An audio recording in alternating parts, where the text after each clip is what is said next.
was crazy. Burmese Ghouls have a propensity to really lean hard on supports. So they're saying, you know what, even if there's already a heal here and a shield, they might even really just put the Angela in mid and pick up the Minotaur. Yeah. I mean, let's also not forget that Burmese Ghouls like to play around lane priority, making sure that they have control of the lane and get that first rotation. I'm thinking, you know, maybe even a first pick Brock here just to kind of supplement everything. You have a way to disengage, you have a way to start canceling abilities, and more so, even if the Arlet goes into the support section, hey, you can just face check him. Yep. I wonder if Burmese Ghouls can play Benedetta or Khalid. Or did I pronounce that correctly? Yeah, Khalid. Of our good friend Yasu. Sun rises when Well, I give the word. Stand out. They know. They know. They know. They know. They're Okay. tapping into our comms, boys. Yeah. We gotta be careful here. We gotta be careful with our predictions. It feels like something else is going on, but Yeah. for the time being, at least Burmese Ghouls will have first pick on that red side. Yeah. Let's see what it's going to go for, right? Because at the end of the day, we still need to figure out where this Angela is going to go. Will this be the tell? Yeah. If this because it should be the tell, at least for. Well, if they pick up the EXP lane, you're That's still right, not see? sure. Yeah. No, so this is not a tell. Unless, obviously, we see a hard roamer, you know. But I think in Benedetta, actually, for Burmese Ghouls, because I kind of fairly remember it was in their region, they used that Benedetta a lot. Carbon can. I think Carbon has a solid Benedetta. I would put it past Okay. them for sure, but it looks like the next lock-in A is going to Ruby. be Ruby this time. I wanted to bring this up earlier, but I didn't know whether this was the right situation for it. I think this kind of, I don't want to say it works in the same way as Grok, but at the very least, it's interesting, right? Yeah. Because we still don't know whether this is going to be going into the EXP lane or even in the support section. But at the very least, it's great at catching heroes off. It's great at slowing down the Claude. More importantly, anybody who's got a stun, I'll pull you away. I know damn well where it's going. Where? This is a Blink special. Okay. He's got a pocket Ruby. Yep. And for sure, it's going into the roam. So we know this is a mid I am Angela. the priestess Okay. of primal lightning. So that's Edith, hunter I of all believe, the evil from gods. AP Bren. We still don't know where it will go. And I'm thinking like a Valentina or a Gord, actually, for AP Bren.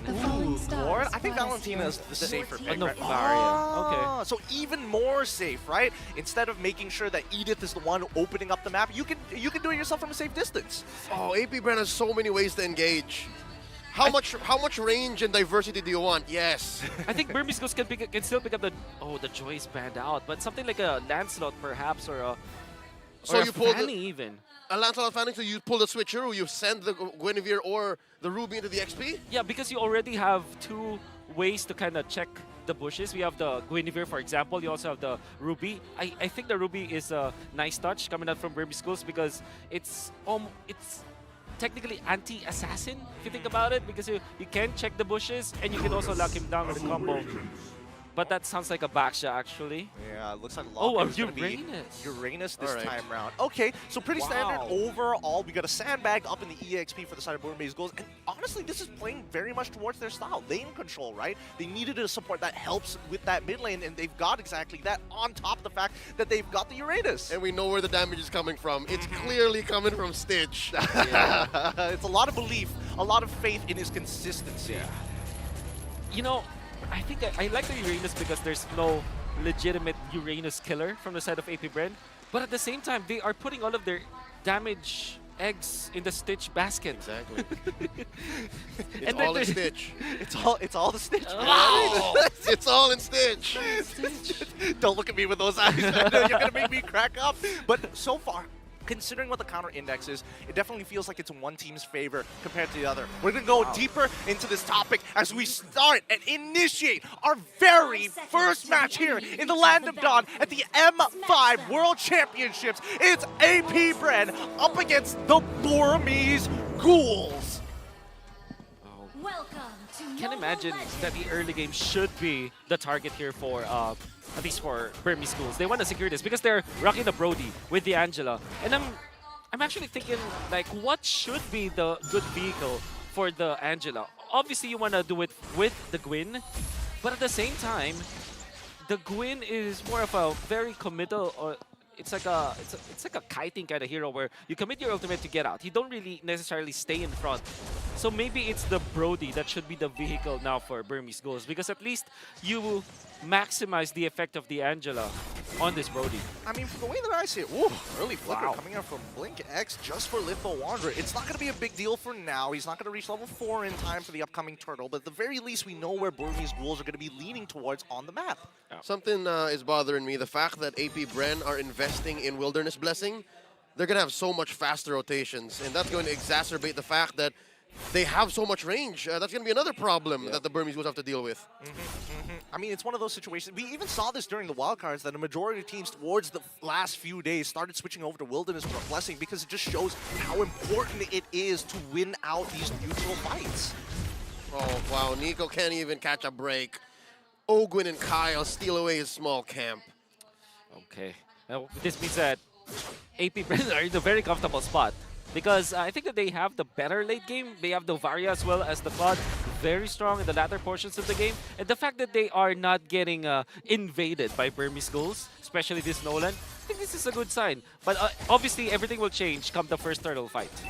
And then we cut to Flapteezy, who has to deal with this Uranus, and all he's thinking of is just like, get me out of this lane, please. Let me team fight. Phew, come on over. They do set up for the first Turtle. It's Nico first to the scene, pulling it over to their side. Turtle less than half health here. Carbon drawing a line between them and AP Bren. Here we go. Kyle Teasy comes in with the steal. And now Carbon gets Lina in him. Heart Guard committed in already, putting staff with the Ionic Edge. Blink X getting put into position with the final slash. Burmese Ghouls call out back. Rather interesting. I mean, I wouldn't have expected, I mean, for the side of Burmese Ghouls, you're expecting the traditional, oh, I'm just going to look for someone to heart guard, we're going to go in, we're going to look for a pick, and then we're going to get back out of there. But I think Burmese Ghouls played that very well. The TZ's down bottom. All right, Carbon's not going anywhere. I'm actually very surprised about AP Bren. I think I will review their early game rotations because, my oh my, how did Kyle TC get level 5, almost level 6 before the Turtle happened? 2 minutes to 13, he's already he's just a quarter of XP away from getting into level 6. That's crazy. That's why they were able to steal it, because they have the superior levels and the retribution. I mean, let's not forget that when you are playing Nolan, your clear speed is rather fast. True. Like, have you That's ever true. seen Novarias just get frustrated? They know when they expect purple buff timings to die, and then Nolan's like walking through the mid lane. He's like, "What are you looking at? What are you shooting at?" I'm done. I'm gone. It's over. I'm over here now. Right? You could have sworn he's a time traveler. Exactly. Oh, wait, he wow, is. Hunter's Strike already completed. Man, I wonder when, I think, especially with the trajectory that you're seeing from Kyle TZ, the way that he's farming 2.4k at 3 minutes, this is Oppenheimer levels of explosions as we're going to see later on. That's historic. It is historic. But I think more importantly, wow, actually Flap having a considerable EXP lead against Carbon so far, despite getting proxied, despite having to join the fight a little bit later. Yep. And I think that was the one bastion that Burmese Ghouls can have, that little sanctuary that, hey, at least Carbon's winning his lane. And now they're switching it over. I think they need a little bit more XP on Lina.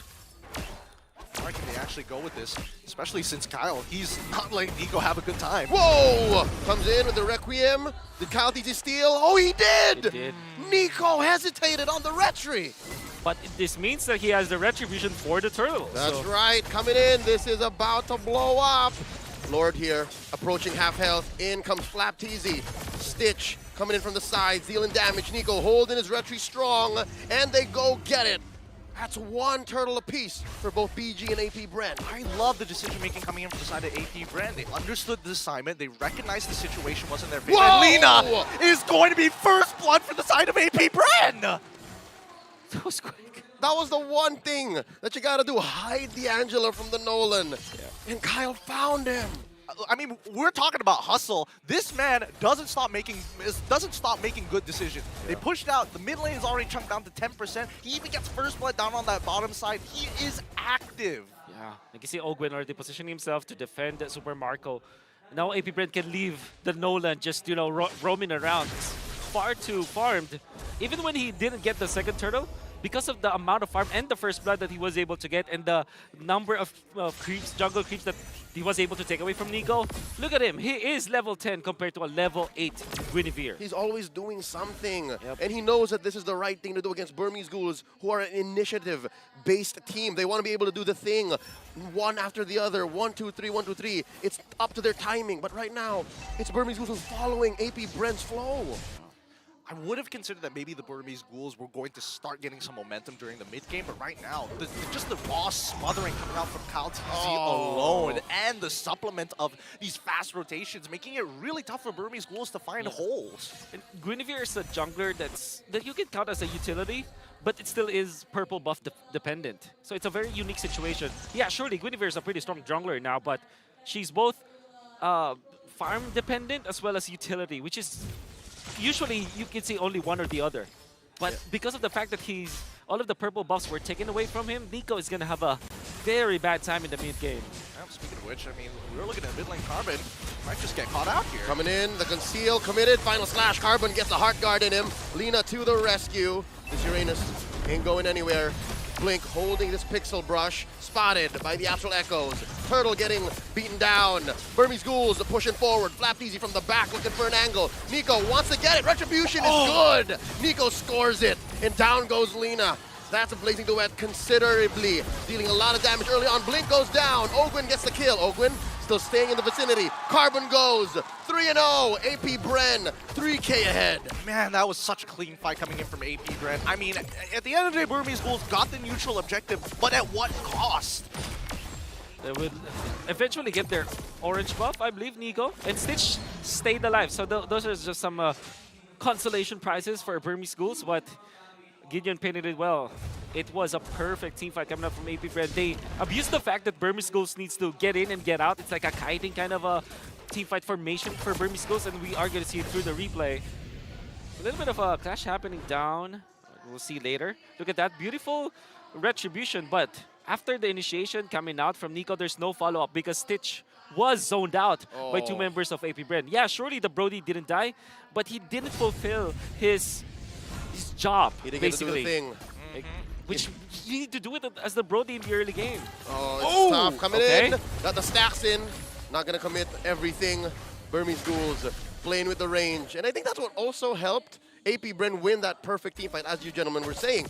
They have so much range, they have so much diverse initiations that it spaces out Stitch. Yeah, it really does. I mean, Nico didn't have his ult to actually follow up and start a new fight, but in the meantime, at least they got a shutdown on towards Kyle TZ at the attempt of attacking that purple buff side from Burmese Ghouls. At the very least, we're seeing that Burmese Ghouls are scaling, right? 2 items already completed for the side of Brody, maybe a 3rd one on the way, and at this point, it's starting to get real dangerous, especially when you see Brody nearby.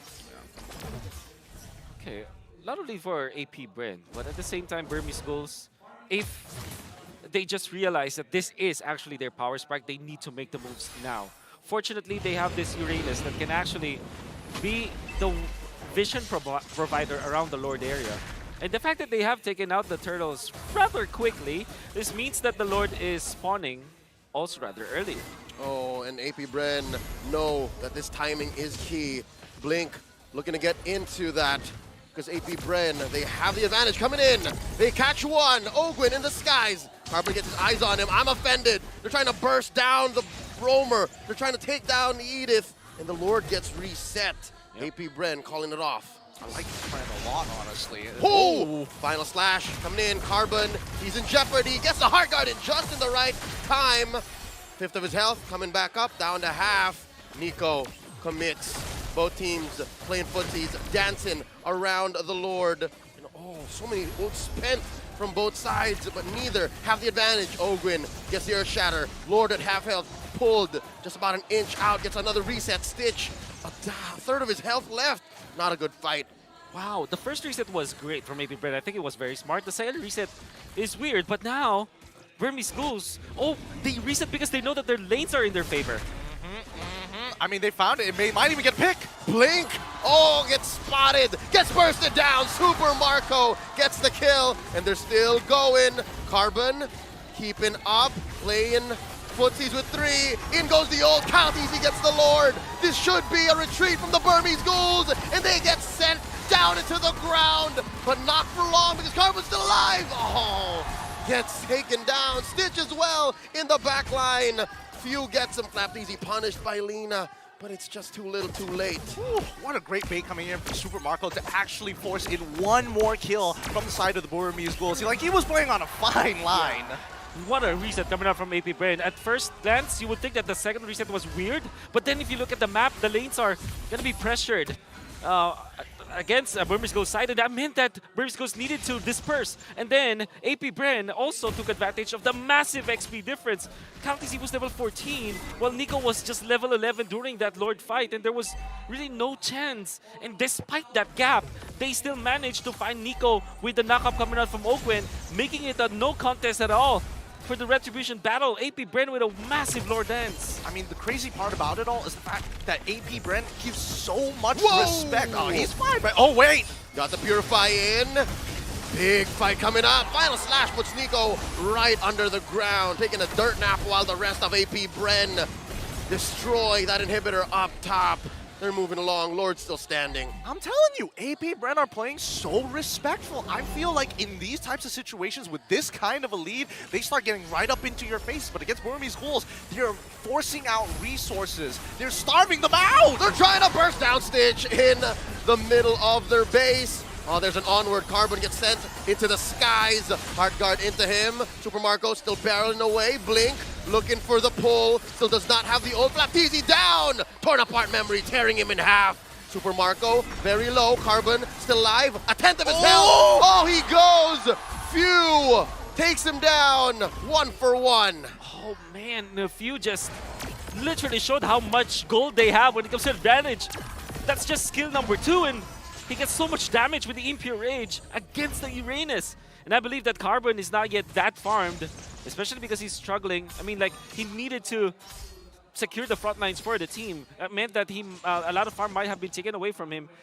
In fact, he's just 6.3k compared to Few 7.7k with the Ice Queen 1 as well as the Truncheon and the Arcane Boots. That meant that Few's damage at this point, 12 minutes into the game, his scaling was, what?